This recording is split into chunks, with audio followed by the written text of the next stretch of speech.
الحمد لله حمدا كثيرا وسبحه بكرة وأصيلا ونشهد أن لا إله إلا الله وأن محمدا عبده ورسوله الذي أرسله بالحق بشيرا ونذيرا وداعيا إلى الله بإذنه وسراجا وقمرا منيرا أما بعد فقد قال الله تعالى في كلامه المجيد وفرقانه الحميد أعوذ بالله من الشيطان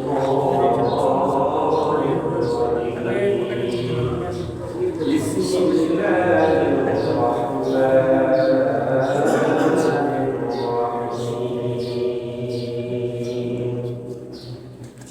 يا أيها الذين آمنوا اتقوا الله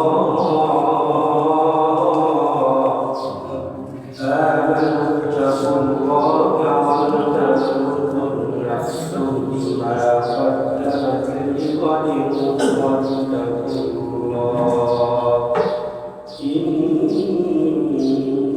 الله خبير بما تعملون وقال رسول الله صلى الله عليه وسلم إنه ليغان على قلبي وإني لأستغفر الله في يوم 100 مرة إن الله وملائكته يصلون على النبي يا أيها الذين آمنوا صلوا عليه وسلموا تسليما اللهم صل على سيدنا ونبينا وشفيعنا وحبيبنا ومولانا محمد صلى الله عليه وعلى آله وأصحابه وبارك وسلم تسليما كثيرا আলহামদুলিল্লাহ মহান স্রষ্টা আল্লাহ সুবহানাহু ওয়া তাআলার দরবারে অগণিত শুকরিয়া এই মহান আল্লাহ তাআলা অগণিত নিয়ামত দান করেছেন আমাদেরকে এই জন্য আমরা সেই মহান রবের দরবারে শুকরিয়া আদায় করি আলহামদুলিল্লাহ আরো শুকরিয়া আদায় করি যে মহান আল্লাহ সুবহানাহু ওয়া তাআলা আমাদেরকে মুসলমান বানিয়েছেন আমরা শুকরিয়া আদায় করি আলহামদুলিল্লাহ সাথে সাথে লাখো কোটি দুরূদ মানবতার মুক্তির দূত আকাইনাম খালিদাই মাদিনা সরদারে আলম নবী মুহাম্মদুর রাসূলুল্লাহ সাল্লাল্লাহু আলাইহি ওয়াসাল্লামের সম্মানিত উপস্থিতি আল্লাহ সুবহানাহু ওয়া তাআলার বড় মেহেরবান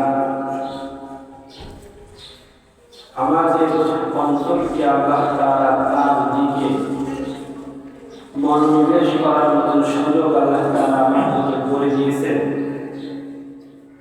আল্লাহ তাআলা যদি আমাদের এই সুযোগ না দিতেন হয়তো আমাদের অন্তরটা অনেক কঠোর হয়ে যেত আল্লাহর দিকে ফিরার মতো আর সুযোগ হতো না এমন একটা পর্যায়ে চলে যেত যে আল্লাহ তাআলা আমাদেরকে ভুলে যেতেন আমরাও আল্লাহকে ভুলে যেতাম আল্লাহ তাআলা অনেক বান্দা যারা আল্লাহর সাথে নাফরমানি করতে করতে এমন একটা পর্যায়ে পৌঁছেছে আল্লাহও তাদেরকে ভুলে গেছেন আর তারাও আল্লাহকে ভুলে গেছেন। তাদের অন্তরে আল্লাহ তাআলা মোহর দিয়ে দিয়েছে। এই জন্য এটা বড় আল্লাহ ফজল, বড় দয়া যে আল্লাহ তাআলা আমাদেরকে এমন সুযোগে এখনো পর্যন্ত পৃথিবীতে তার হাম ছায়া গুণকীর্তন করার মতো মহান সুযোগ আল্লাহ তাআলা দিয়েছেন। এজন্য আমরা আবার শুকরিয়া আদায় করি আলহামদুলিল্লাহ। সম্মানিত উপস্থিতি, আমরা গত কয়েক মাস ধরে ধারাবাহিক আলোচনার ভিতর ভিন্ন ভিন্ন বিষয় আমরা দেখেছিলাম, কিন্তু মূল বিষয় আমরা দেখেছিলাম যে শাবান মাস, রজব মাস আমাদের প্রস্তুতিটা কেমন হতে পারে। তো আলহামদুলিল্লাহ আমরা যতটুকু আলোচনা করেছি তার ভিতর আল্লাহর শুকরিয়া, আশা রাখি সকলে এটা পালন করার চেষ্টা করেছে। আল্লাহ তাআলা আমাদেরকে আরো বেশি যা শুনেছি তার উপর আমল করার তৌফিক আল্লাহ তাআলা দান করেন, আমিন। সম্মানিত উপস্থিতি, আজকে আমরা যে বিষয়টা দেখব সেটা হচ্ছে আমরা এই দিনগুলোতে ইতিপূর্বে বা জীবনের শুরু লগ্ন থেকে অথবা আমরা যতটুকু আলোচনা করেছি এই অংশগুলো থেকে আমরা কতটুকু গ্রহণ করলাম, কতটুকু মানলাম, জীবনের বাস্তবতায় আমরা কেমন আছি, কেমন থাকা দরকার ছিল, এই বিষয়টা নিজেদের বেলায় খোঁজ খবর নেওয়া, যেটাকে আরবিতে বলা হয় মুহাসাবা আর বাংলায় বলা হয় আত্মসমালোচনা। আত্মসমালোচনা আত্মসমালোচনা কি, তার জরুরি কি আছে কিনা, রাসূল সাল্লাল্লাহু আলাইহি ওয়াসাল্লাম এবং অন্যান্য নবীগণ আত্মসমালোচনা করেছেন কিনা, আত্মসমালোচনার উপকারিতা এবং প্রয়োজনীয়তা, এই বিষয়গুলো আমরা দেখার চেষ্টা করব ইনশাআল্লাহ। প্রথম কথা হচ্ছে আত্মসমালোচনা কি। সহজ একটা উদাহরণ দিয়ে যদি বলি, আসলে আমরা মানুষের সমালোচনা করি, প্রত্যেকটা মুহূর্তে আমরা অপরের সমালোচনা করি। ঠিক অপর যেমন একটা সত্তা, অপর একটা অন্তর, অপর একটা নফসকে নিয়ে যেমন আমরা সমালোচনা করি, তদ্রূপ আবার নিজ নফসকে নিয়ে, নিজ জীবনকে নিয়ে, নিজের কর্মকাণ্ড নিয়ে জাস্টিফিকেশন করা, যাচাই বাছাই করা, এটাকে বলা হয় হচ্ছে মুহাসাবা বা আত্মসমালোচনা। যদি বলে যে এই মুহাসাবার প্রয়োজনীয়তা কি, মুহাসাবার প্রয়োজনীয়তা কি, যদিও এই বিষয়গুলো সামনে আসবে, পুরো আলোচনায় এর প্রয়োজনীয়তাই ফুটে উঠবে, কিন্তু আলোচনা শুরু এবং বোঝার সাথে নিজেদেরকে এই আলোচনাটায় নিবদ্ধ করতে এই অংশগুলো এখন বলে দেওয়া। একজন মানুষ যদি আয়নার সামনে দাঁড়ায় তাহলে সে কি দেখতে পায়? তার চেহারা ভালো বা মন্দ, কোথায় ভুল আছে, কোথায় ভুল নাই, কতটুকু আমাকে পরিবর্তন বা পরিমার্জন করতে হবে, সেই বিষয়টা নিজেকে দেখে নেয়। দেখে নিয়ে সে কি করে, ওইভাবে সেট নেয় নাকি নিজেকে ওই সমস্যাগুলো সমাধান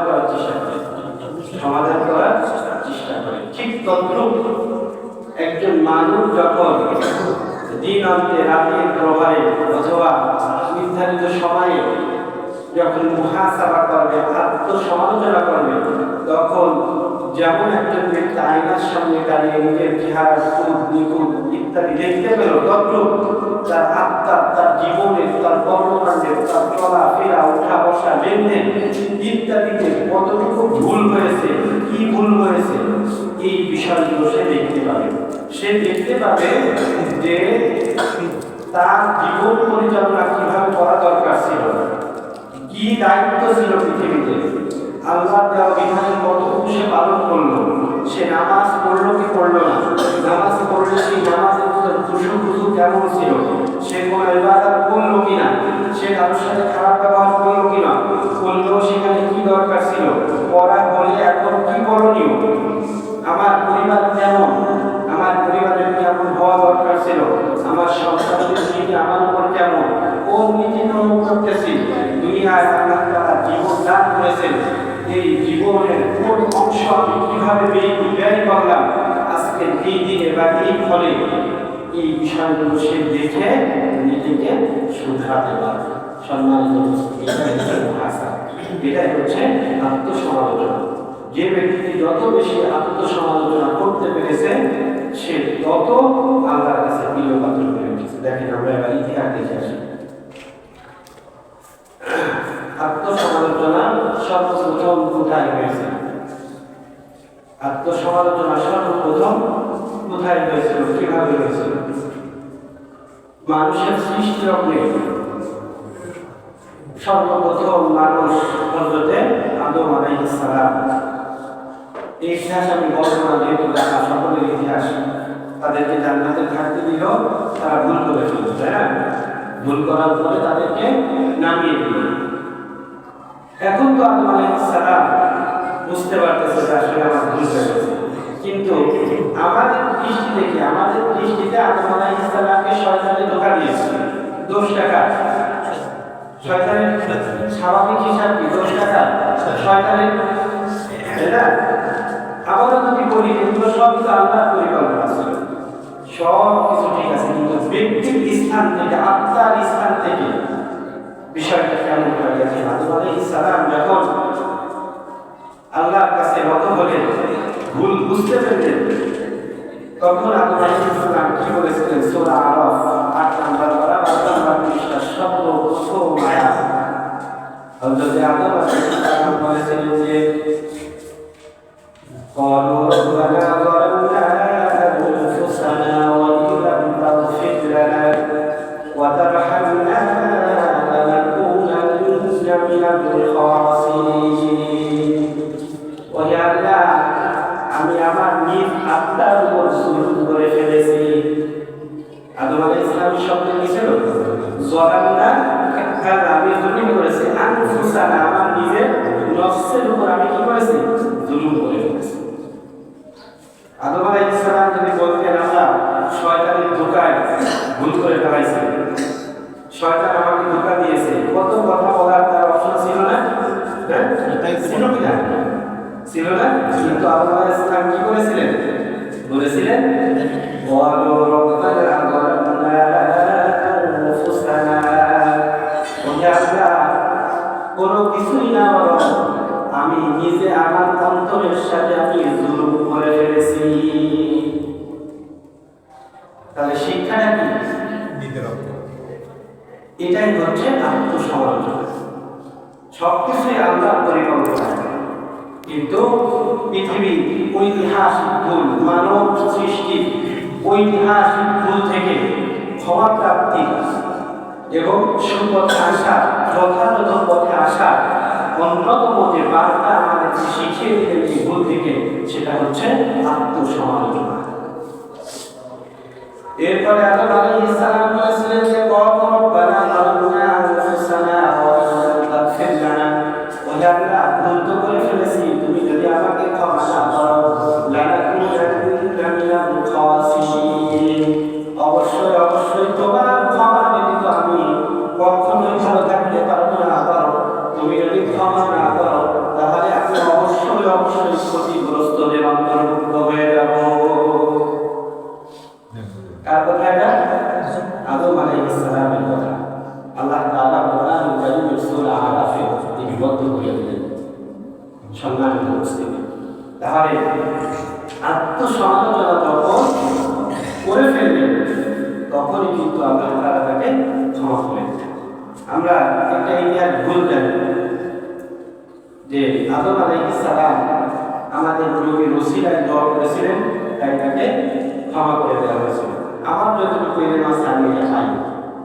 কোরআনুল কারীমের আয়াত যে শিক্ষা দেয় সেটা হচ্ছে বলেছিল রব্বানা যালামনা আনফুসানা। এই আয়াতের পূর্বে আদম আলাইহিস সালামের সমস্ত ঘটনা আল্লাহ তাআলা একটু পরে বর্ণনা করেন। এটা হচ্ছে সর্বশেষ আয়াত, তার বিষয়। তাহলে আত্মসমালোচনা কত দরকার, এটা হচ্ছে ইতিহাস দেখা। এখন আমরা তো ইতিহাস অতিক্রম করে এখন মহা ইতিহাসে আছি। বিশাল এক মহান ইতিহাস। যে ইতিহাসে আমরা শুধু দেখি পূর্ববর্তী মানুষ খারাপ করে গেছে আর এই জামানার মানুষ সব ভালো করতেছে নাকি, আমরাই ভালো আছি তাই না? কিন্তু আমরা কত গহবরে আছি, আত্মসমালোচনা আজকে নাই বিদায় নিজেদেরকে ভালো দেখতেছি, কিন্তু নিজেরা যে কত বড় ক্ষতিগ্রস্ত, কত বড় পথভ্রষ্টতায় আছে, এটা যখন আত্মসমালোচনা হবে তখনই একমাত্র বের হয়ে আসবে। যতক্ষণ পর্যন্ত আপনি আমি আত্মসমালোচনায় লিপ্ত না হব, ততক্ষণ পর্যন্ত শয়তান আপনাকে ধোঁকা দেখাবে যে তুই ভালো আছিস, তুই ভালো আছিস, তোর থেকে ভালো আর কেউ নাই। আল্লাহ তাআলা স্বাভাবিকভাবে মানুষকে আত্মসমালোচনার ব্যাপারে কি বলেছেন দেখেন, সূরা হাসর 28 নম্বর পারা 7 নম্বর পৃষ্ঠা 18 নম্বর আয়াত। আল্লাহ সুবহানাহু ওয়া তাআলা বলেন, ইয়া আইয়ুহাল্লাযীনা আমানু তাকুল্লাহ ওয়াল তানজুর নাফসুম মা কদ্দামাত লিগাদ ওয়াত্তাকুল্লাহ ইন্নাল্লাহা খাবীরুম বিমা তা'মালুন। আল্লাহ তাআলা বলেন, ইয়া আইয়ুহাল্লাযীনা আমানু, এখানে মুমিনদেরকে আল্লাহ তাআলা সম্বোধন করলেন। আরবি বাক্যে 6টা হরফ আছে, যে 6টা হরফ দিয়ে আল্লাহ তাআলা মানুষকে আহ্বান করেন। 6টা শব্দ হচ্ছে ইয়া, ইয়া জবরিয়া, আয়া, হায়া, আই, হামজায়ে মাফতুহা। মানে এগুলো গ্রামাটিক্যাল ভাষায় একটা বিষয় গুরুত্ব বোঝার মতো, আসলে আমি যদি না বলি তাহলে বুঝবেন না। এই জন্য যতটুকু সম্ভব বলে আল্লাহ তাআলা মুমিনদেরকে সম্বোধন করেছেন। আমি পূর্বে দেখাইছি কিন্তু আদম আলাইহিস সালামের ঘটনা, যে আত্মসমালোচনা কত জরুরি। আর এবার আল্লাহ তাআলা ঠিক আদম আলাইহিস সালাম যখন নিজেকে সমালোচনা করে মাফ পেয়েছিল, ক্ষমা পেয়েছিল, নিজের অবস্থা বুঝতে পেরেছিল, ঠিক মুমিন তার অবস্থা যেন বুঝতে পারে, এই জন্য আল্লাহ তাআলা মুমিনদেরকে ডাক দিলেন। এখানে একটা বিষয় যে দেখেন, সাধারণ মুসলিম মুমিনের ভিতরে কিন্তু পার্থক্য আছে। একজন সাধারণ মানুষ আর একজন মুমিন, মুমিনের গুণাবলী অবশ্যই একজন সাধারণ মুসলমান থেকে বেশি। সে আল্লাহর পাবন্দি করে, আল্লাহর কিতাব অনুসরণ, রাসূলের অনুসরণ বেশি করে। এজন্য আমরা তাকে বলি না ব্যক্তি একজন মুসলিম মুমিন মুত্তাকি পরহেজগার মানুষ, তাই না? তারপরে এই মুমিনকে ডাক দিলেন আল্লাহ তাআলা, কি বললেন? ইয়া আইয়ুহাল্লাযীনা আমানু তাকুল্লাহ, ওহে মুমিনগণ, তোমরা আল্লাহকে ভয় করো। কাকে ভয় করো? আল্লাহকে ভয় করো। এরপর আল্লাহ তাআলা বলেন যে ওয়াল তানজুর নাফসুম মা কদ্দামাত লিগাদ, ওহে মুমিন তুমি পিছনে ফিরে দেখো, সামনে ফিরে দেখো। ওয়াল তানজুর নাফসুম, তোমার আত্মার ব্যাপারে তুমি খোঁজ নাও। কি বলেছে? আত্মার ব্যাপারে খোঁজ নিতে বলেছে, নিজের জীবনের ব্যাপারে খোঁজ নিতে বলেছে। ওয়াল তানজুর, আল্লাহ তাআলা বলেন যে তুমি অবলম্বন করো, তুমি দেখো, নিজেকে পরখ করো, নিজেকে আয়নার সামনে নাও, নিজেকে আয়নার সামনে নাও, চিন্তা ভাবনা করো, দেখো যে তোমার ভিতর কি আছে, তুমি কি করতেছো, তোমার কাজ কেমন। দুনিয়া জমিনে তোমাকে আমি এত সম্পদে ভরপুর করে দিলাম, অথচ তুমি সেই রবকে চিনতে পারলে না, রব অনুযায়ী চললে না। তুমি কিভাবে চলতেছো এটা তুমি একটু অবলম্বন করো। তাই আল্লাহ তাআলা বললেন যে ইয়া আইয়ুহাল্লাযীনা আমানু তাকুল্লাহ, তোমরা আল্লাহকে ভয় করো। ওয়াল তানজুর নাফসুম মা কদ্দামাত লিগাদ, এবং তুমি অগ্রভাগে চিন্তা করো, তুমি দেখো, অবলম্বন করো তোমার নিজের ব্যাপারে, তুমি আগামীতে কি প্রেরণ করলে তোমার জন্য, তুমি কতটুকু আল্লাহর জন্য ব্যয় করলে, কতটুকু নিজের জন্য ব্যয় করলে, কতটুকু শয়তানের পথে ব্যয় করলে, কতটুকু আল্লাহর ইবাদত করলে, কতটুকু তুমি নাফরমানি করলে, এই বিষয়গুলো তুমি একটু চিন্তা ভাবনায় আনো। মা কদ্দামাত লিগাদ ওয়াত্তাকুল্লাহ, আল্লাহ তাআলা আবার বললেন যে তোমরা আল্লাহকে ভয় করো। এক আয়াতে দুইবার বললেন তোমরা আল্লাহকে ভয় করো। ইন্নাল্লাহা খাবীরুম বিমা তা'মালুন, আল্লাহ তাআলা বলেন যে ওহে মুমিনগণ, তুমি যা কিছু করো না কেন, আমি আল্লাহ থেকে ভালো আর কেউ জানেন না। তাহলে এটাই হচ্ছে আত্মসমালোচনার ব্যাপারে সাধারণ মানুষকে, সাধারণ মুমিনদেরকে আল্লাহ তাআলা বললেন যে তোমাকে আত্মসমালোচনা করতে হবে। এবং আত্মসমালোচনার ব্যাপারে একটা বিষয় আল্লাহ তাআলা বারবার বললেন যে তোমরা কি করো, আল্লাহকে ভয় করো, আল্লাহকে ভয় করো, আল্লাহকে ভয় করো। যদি আল্লাহর ভয় নিয়ে আত্মসমালোচনা হয়, যদি আল্লাহর ভয় নিয়ে আত্মসমালোচনা হয়, তাহলে সেখানে আপনার জন্য কল্যাণ আসবে। আর যদি আত্মসমালোচনা করেন আল্লাহর ভয় দেখে রেখে, তাহলে ওই সমালোচনা কোনো কাজে আসবে না, ওই সমালোচনার কোনো কাজে আসবে না। জন্য আল্লাহর বিধানের উপর, আল্লাহর তাকওয়ার উপর, ভয়ের উপর আপনাকে কি করতে হবে? আত্মসমালোচনা করতে হবে। কেমন সমালোচনা? দেখেন, এই হাদিসটা আমার আলোচনার অংশ ছিল না, তারপরেও বলতে হয় যে আল্লাহ নবী সাল্লাল্লাহু আলাইহি ওয়াসাল্লাম বলেছেন যে নিশ্চয়ই মুমিন, ইন্নাল্লাহা ইয়ারাল মুমিনা কুলুবাহুম কাল-জিবাল। আমি সকালের রাতে বলেছিলাম যে আত্মসমালোচনা কেন আমরা করব, কেন দরকার? যে একজন মুমিন সে কি করে? একটা গুনাহ করে, গুনাহ করার পর একটা গুনাহ, কয়টা গুনাহ? একটা গুনাহ, একটা গুনাহ করার পর ওই মুমিন চিন্তা করে আমি তো কি করে ফেললাম, অনেক বড় গুনাহ করে ফেললাম। ওই গুনাহটাকে সে কেমন চিন্তা করে? সে চিন্তা করে যে আমি একটা গুনাহ করিনি, বরং আমার মাথার উপর একটা পাহাড় পড়ে গেছে।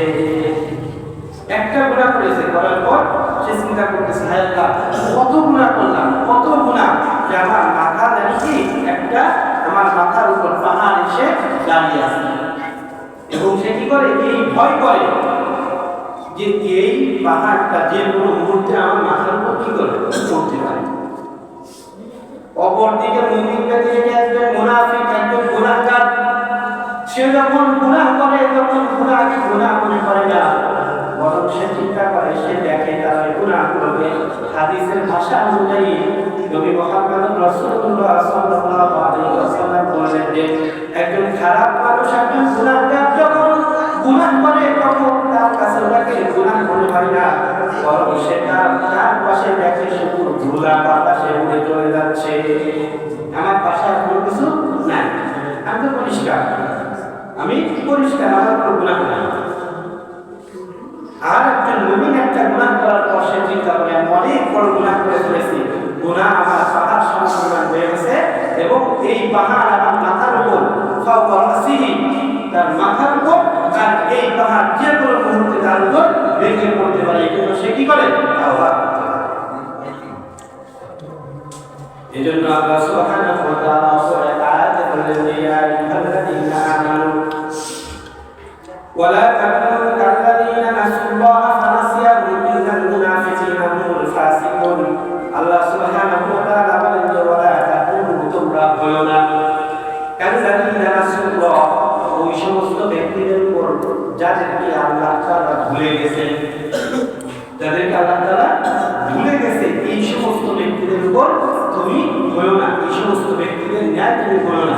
যদি হও তাহলে আল্লাহ তাআলা পরের শব্দ বলতেছে যে ফানাসিয়াহু, যদি তোমরা আল্লাহকে ভুলে যাও তাহলে আল্লাহও তোমাদেরকে ভুলে যাবে। সম্মানিত উপস্থিতি, তাহলে এই যে বিষয় যে আল্লাহ সুবহানাহু ওয়া তাআলা মানুষকে কি করলেন?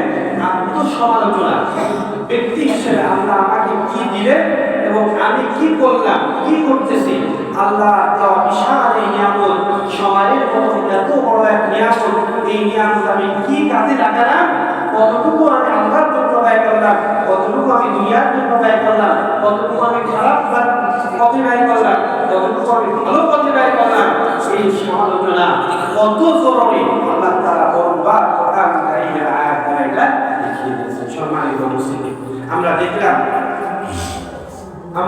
কোরআন কারীমের আয়াত, এবং এবার আমরা দেখব যে হাদিসে আত্মসমালোচনার বিষয়ে কি আছে। আত্মসমালোচনা কত জরুরি দেখেন। আল্লাহ নবী সাল্লাল্লাহু আলাইহি ওয়াসাল্লাম বলেন যে ক্বালা রাসূলুল্লাহ সাল্লাল্লাহু আলাইহি ওয়াসাল্লাম আল-কাইসু মান কানা নাফসুহু ওয়া মিনা লিমা বা'দাল মাউত ওয়া লা ইয়াজু মান তাবা নাফসুহু হাওয়াহু ওয়া তামান্না আলা আল্লাহ। আল্লাহ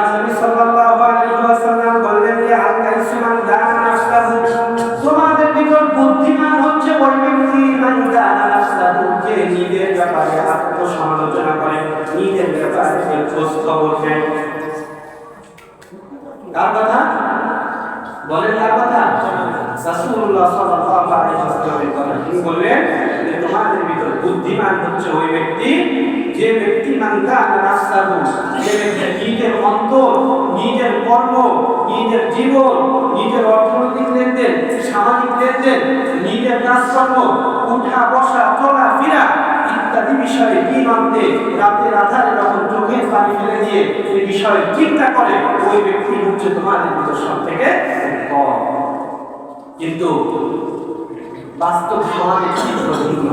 বাস্তব সমাজে দেখা যায়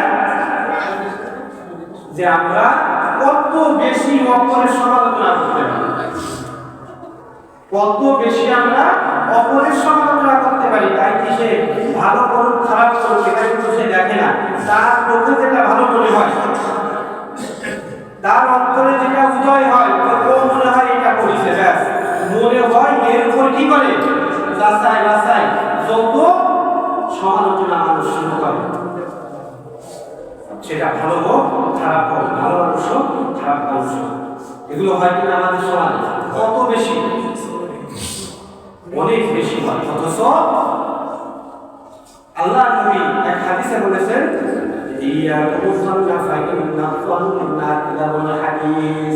মানুষের উপর তোমরা খারাপ ধারণা করো না, কারণ খারাপ ধারণা যদি করো তাহলে অধিকাংশ খারাপ ধারণা মিথ্যা হয়ে থাকে, অধিকাংশ ধারণা মিথ্যা হয়ে থাকে।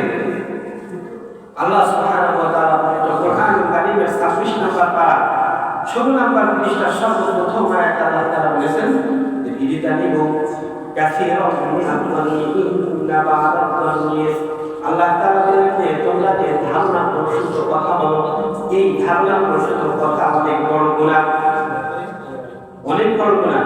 আল্লাহ তাআলা বললেন যে ইজতানিবু কাসীরাম মিনাল যান্নি ইন্না বা'দাল যান্নি ইসম, এটা অনেক বড় গুনাহ। তোমরা ধারণা করা থেকে বেঁচে থাকো, মানুষের উপর খারাপ ধারণা করে তোমরা অপরের সমালোচনা করো না, বরং তোমরা নিজেদের সমালোচনা করো। আর আল্লাহ নবী বললেন যে তোমাদের ভিতর সর্বোত্তম ওই ব্যক্তি, বুদ্ধিমান ওই ব্যক্তি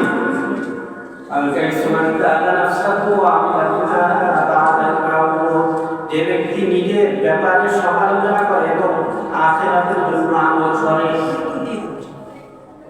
এরপরে আল্লাহ নবী সাল্লাল্লাহু আলাইহি ওয়াসাল্লাম বললেন যে তোমাদের ভিতর মূর্খ এবং অবজ্ঞ ওই ব্যক্তি, সব থেকে নির্বোধ ওই ব্যক্তি যে ব্যক্তি আখিরাতের জন্য চিন্তাও করে না, আমল করে না, বরং আল্লাহর কাছে সর্বদা আশা করে আল্লাহ আমাকে হয়তো মাফ করে দেবে। সহজ, হ্যাঁ বলতে পারেন সরকারের কাছে তো হাদিস শোনালেন যে 100 মানুষকে হত্যা করার পর আল্লাহ তাআলা কি করেছেন? হ্যাঁ, আল্লাহ তাআলা মাফ করে দিয়েছেন। কিন্তু ও লোকটা 100 হত্যা করার পর ফিরে আসার সুযোগ পেয়েছে। আপনাদের ফিরে আসবেন আপনি এর কোনো নিশ্চয়তা আছে? নিশ্চয়তারও একটা জিনিস দেখাইছিলাম, ইদ্রিস আলাইহিস সালামের মৃত্যু নিয়ে, তাই না? চোখের পলক ফেলেছে, এক চোখের পলকে কি হয়েছে? ইদ্রিস আলাইহিস সালামের মৃত্যু হয়ে গেছে।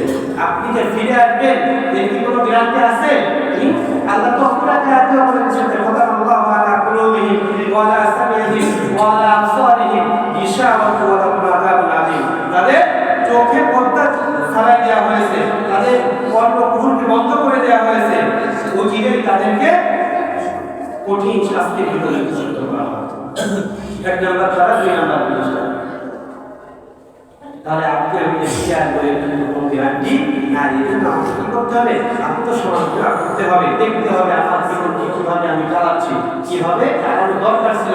যদি নিজের এই বিষয়গুলো আপনি বুঝতে পারেন, জানতে পারেন, তাহলে ফিরে আসার সুযোগ আপনার তৈরি হবে। অন্যথায় আপনি যদি কথা চলতে থাকেন তাহলে হয়তো একদিন ওইভাবেই আপনার জীবন শেষ হয়ে যাবে, আপনার ফেরার আর কোনো সুযোগ থাকবে না। সম্মানিত মুসলিম দেখেন, তাহলে এটা হাদিসে কানে দেখেন নবীদের আত্মসমালোচনা ছিল কিনা? নবীরা নিষ্পাপ ছিলেন না? নবীরা নিষ্পাপ ছিলেন, কিন্তু নবীরা নিষ্পাপ হওয়া সত্ত্বেও নবীরা নিজেদের ব্যাপারে কেমন ধারণা পোষণ করতেন দেখেন। হযরতে আদম আলাইহিস সালাম সর্বপ্রথম নবীর বিষয় দেখিয়েছেন। এবার দেখাবো সর্বশ্রেষ্ঠ নবী মুহাম্মদুর রাসূলুল্লাহ সাল্লাল্লাহু আলাইহি ওয়াসাল্লাম, তিনি নিজের ব্যাপারে কি ধারণা পোষণ করতেন, অথচ তিনি আল্লাহ কোরআন অনুযায়ী বিধান অনুযায়ী তিনি ছিলেন নিষ্পাপ, পৃথিবীর ভিতর সর্বশ্রেষ্ঠ নবী, আল্লাহর বন্ধু, আল্লাহর সব থেকে কাছের মানুষ। মানে কি আছে আমার যে আমি তার নিয়ে অভিবাসন আমি আমার জীবনে বলা আমার পক্ষে সম্ভব না। তো সেই ব্যক্তি নিজের আত্মসমালোচনার ব্যাপারে, নিজের ভয়ের ব্যাপারে, আল্লাহর ভয়ের ব্যাপারে তিনি কি বলতে দেখেন। আবু হুরায়রা রাদিয়াল্লাহু তাআলা আনহু قال قال رسول الله صلى الله عليه وسلم إنه لا يطلع على قلبي وإني لا أستغفر الله في يوم 100 مرة। আল্লাহ নবী সাল্লাল্লাহু আলাইহি ওয়াসাল্লাম বললেন যে ও আমার উম্মতেরা, ও আমার সাহাবারা, আমি আল্লাহ নবীর সত্ত্বেও আমার অন্তরে ছোট হালকা একটা দাগ পড়ে যায়। এই জন্য তিনি বললেন যে ওয়াইনি লা আস্তাগফিরুল্লাহ ফি ইয়াউম, এই জন্য আমি প্রত্যেকটা দিনে আমি আল্লাহর দরবারে কমপক্ষে 100 বার আমি আস্তাগফিরুল্লাহ পাঠ করি। কার কথা? জোরে বলেন কার কথা? নবীজি। কার ব্যাপারে? কার ব্যাপারে? নিজের ব্যাপারে। আমরা কি উম্মত, আমাদের অবস্থা কোথায়? একেবারে খারাপ, একেবারে খারাপ। কত খারাপ, কত খারাপ, কত খারাপ আমাদের বলার ভাষা নাই। আমাদের ব্যাপার, আমাদের আত্মসমালোচনা কেন করা হচ্ছে? সম্মানিত উপস্থিতি, আল্লাহ নবী দেখেন, আসলে হাদিস ছিল দেখেন সাহাবারা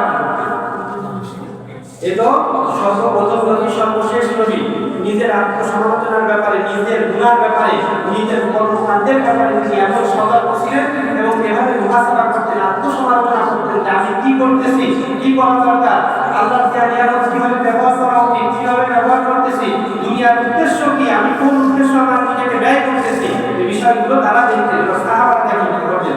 সর্বশ্রেষ্ঠ সাহাবী ছিলেন হযরতে আবু বকর সিদ্দিক রাদিয়াল্লাহু তাআলা আনহু। আল্লাহ নবী সাল্লাল্লাহু আলাইহি ওয়াসাল্লাম তার ব্যাপারে বলেছেন যে আমার অবর্তমানে আবু বকরের মতন ভালো মানুষ পৃথিবীতে দ্বিতীয় আর কেউ না। এমনকি রাসূলুল্লাহ সাল্লাল্লাহু আলাইহি ওয়াসাল্লাম তার জীবদ্দশায় আবু বকর রাদিয়াল্লাহু তাআলা আনহুকে ইমাম বানিয়ে তার পিছনে তিনি নামাজ আদায় করেছেন না? করেছেন। তাহলে আবু বকর রাদিয়াল্লাহু তাআলা ভালো, শ্রেষ্ঠ, পৃথিবীর ভিতর সর্বশ্রেষ্ঠ মানুষ, সাহাবী, আল্লাহর নবীর পরে, এর ব্যাপারে কোনো সন্দেহ আছে না। সে আবু বকর রাদিয়াল্লাহু তাআলা কি বললেন দেখেন। হযরত আবু বকর রাদিয়াল্লাহু তাআলা আনহু যখন খিলাফতে অধিষ্ঠিত হলেন, কোথায় তাকে রাজত্ব দেওয়া হলো, আল্লাহর নবীর মৃত্যুর পরে তাকে খিলাফতের দায়িত্ব দেওয়া হলো। খিলাফতের দায়িত্ব তো ছোট দায়িত্ব নাকি, ক্ষমতা কম, তাই না? হ্যাঁ, তাহলে আমাদের দেশে এক এলাকার নেতা, মানে কোনো কমিশনার না, এক এলাকার ছোট একটা নেতা হলে তার দাপটে অন্ধকার হয়ে যাইতে হয়। অথচ খিলাফতের দায়িত্ব তিনি নেন নাই, তাকে চাপ দিয়ে দেওয়া হয়েছে। হযরত ওমর রাদিয়াল্লাহু তাআলা সাহাবাদের থেকে বায়াত গ্রহণ করলেন। ওমর রাদিয়াল্লাহু তাআলা বায়াত গ্রহণ করার পর বললেন যে ওহে মানুষ সকল, তোমরা জেনে রাখো যে আমাকে তোমরা বায়াত করিয়েছো, কিন্তু আমি আল্লাহর নবীর কাছ থেকে আমি শুনেছি যে আমার বর্তমানে আবু বকরের থেকে ভালো মানুষ পৃথিবীতে আর কেউ নাই। সুতরাং আবু বকর কিন্তু থাকতে আমি ওর কোনদিন খিলাফতের দায়িত্ব নিতে পারি না। আবু বকর রাদিয়াল্লাহু তাআলা তাকে ওমর রাদিয়াল্লাহু তাআলা বায়াত গ্রহণ করলেন এবং ওমর রাদিয়াল্লাহু তাআলা থেকে আবু বকর রাদিয়াল্লাহু তাআলাকে খিলাফতের দায়িত্ব হস্তান্তর করা হলো। এরপরে যখন খিলাফতের দায়িত্ব হস্তান্তর করা হলো, জাতির উদ্দেশ্যে আবু বকর রাদিয়াল্লাহু তাআলা ভাষণ দিলেন। এই ভাষণ অনেক বড়, কিন্তু তার ভিতর থেকে একটা কথা উল্লেখ করলেন, ইয়া আইয়ুহান নাস ইন্নী আহবাবতুল্লাহ, ওহে মানুষ সকল, তোমরা যে আমাকে খিলাফতের দায়িত্ব বহন করার মতো সুযোগ আমাকে দান করলে, যদিও আমি এটা উপযুক্ত না, কি বলেন, যদিও আমি এটা উপযুক্ত না, বরং আমি আমার নিজের ভাষায় আমার বিষয় ব্যক্ত করতেছি যে আমি হচ্ছে মানুষের ভিতর সব থেকে খারাপ মানুষ। কে বলেন? তিনি বললেন, সারা পৃথিবীর মানুষকে জানাই দিলেন যে ওই মানুষ সকল, পৃথিবীর ভিতর যদি কোনো খারাপ মানুষ থাকে তাহলে আমি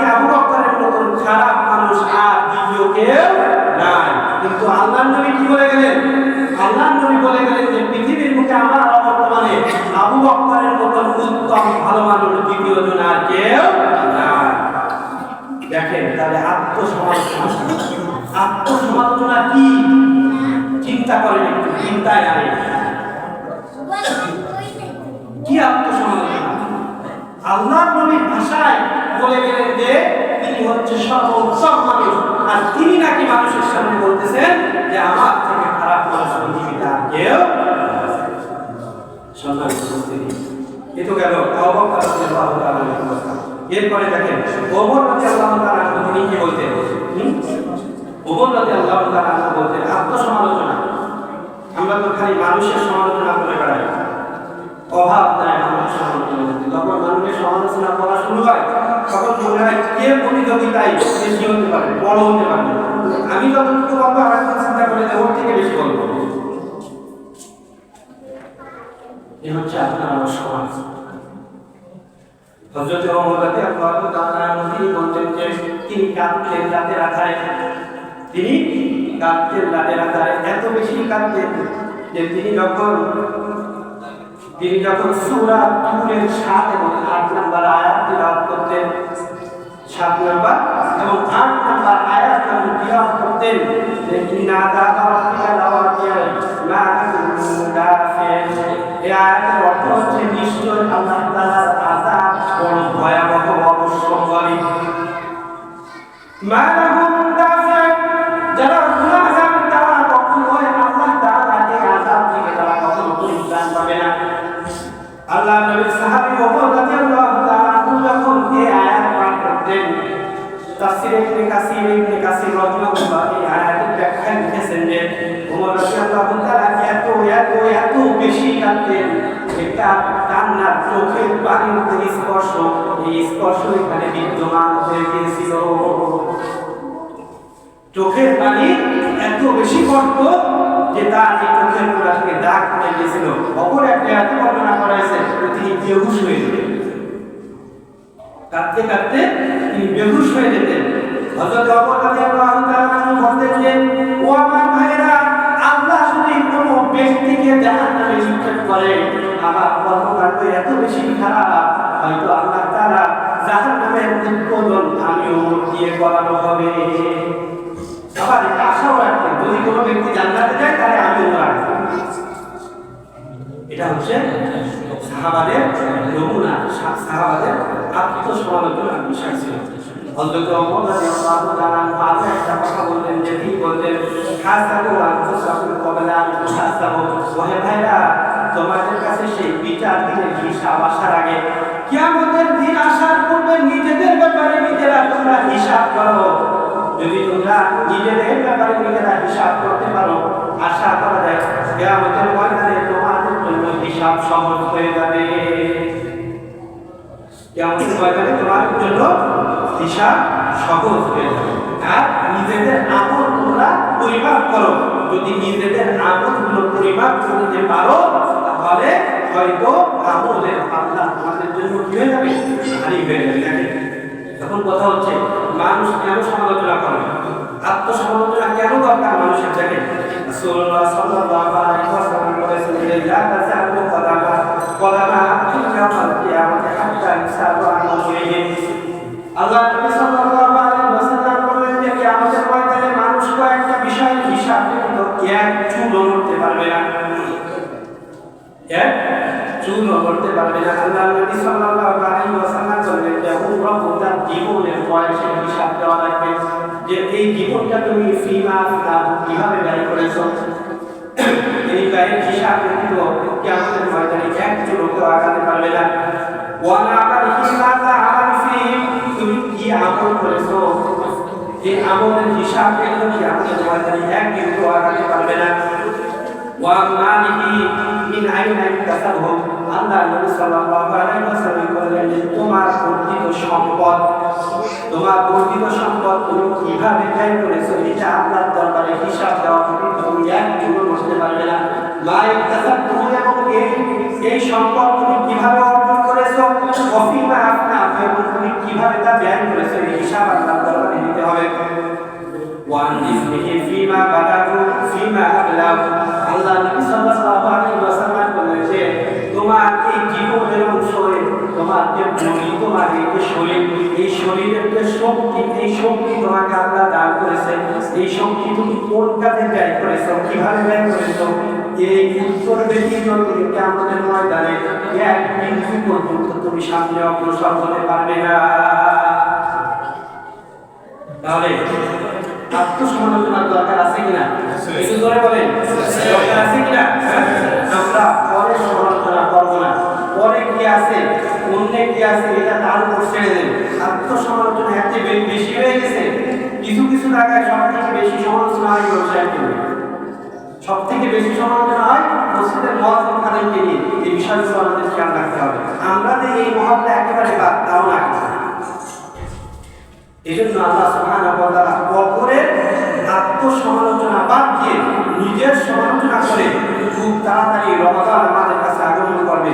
নিজেরা কি করলাম, নিজেদের জীবন কিভাবে ব্যয় করলাম, কি আমল করতেছি, সকাল থেকে সন্ধ্যা পর্যন্ত কি করলাম, আল্লাহর জন্য কতটুকু করলাম, কতটুকু করা দরকার ছিল, আমার যে আয় করলাম আয় কিভাবে করা দরকার ছিল, কিভাবে ব্যয় করলাম, আমার শরীরের শক্তি কতটুকু ছিল, কতটুকু ব্যয় করলাম, কতটুকু আল্লাহর জন্য ব্যয় করলাম, এই ইত্যাদি বিষয়গুলোকে প্রত্যেকদিন অন্তত একবার চিন্তা করা এবং চিন্তা করে ইহতিসাবে নফস করা, মুহাসাবা করা এবং আত্মশুদ্ধির পথে নিজেকে এগিয়ে নিয়ে যাওয়া এবং আল্লাহর কাছে তাওবার ইস্তিগফার করা। আল্লাহ সুবহানাহু ওয়া তাআলা আমাদের এই বিষয়ে আরো অধিক বেশি আমল করার তৌফিক দান করেন। ওয়া বিদাওয়ানা